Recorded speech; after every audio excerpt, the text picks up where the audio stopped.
And so I got a little information on the soil page, like the differences between compost and mulch. They're both very important, but they're a little bit different from each other.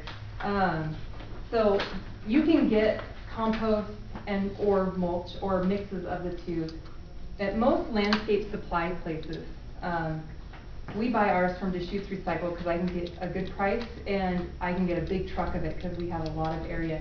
I do not use compost or mulch in containers, and we'll talk about that in after a little bit. But for your soil, it is wonderful, especially if you're trying to plant a garden. Garden vegetables can be tricky anyway, so you want to give them as much help as you can. So compost is like, you can make it in your own kitchen. It's your kitchen scraps and things like that broke down into like fertilizer amendment for your soil.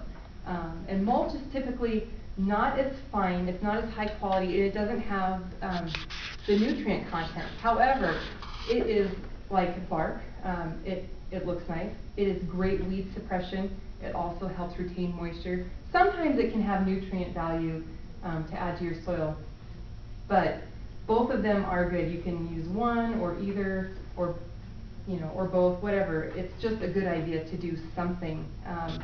And so when we do it, I have planted straight into the compost mulch that we get from Deschutes Recycle, and my plants have done really good.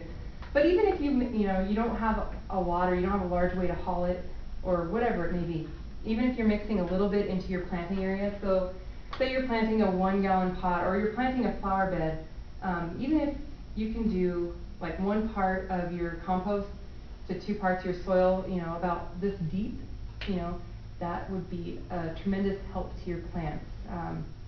It will help keep your soil in place, it'll help the water. When you water, it'll go down rather than just running off. Also, your plants will have a lot more nutrition that they can grow off of. They'll have a better color, they'll have more blossoms or more fruit or vegetables or whatever it is that you're trying to grow.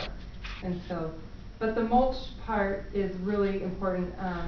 You guys probably know how big of a problem weeds are here, and if we could make money growing weeds, we would be very, very wealthy people. We grow weeds better than anything at our house. It is ridiculous.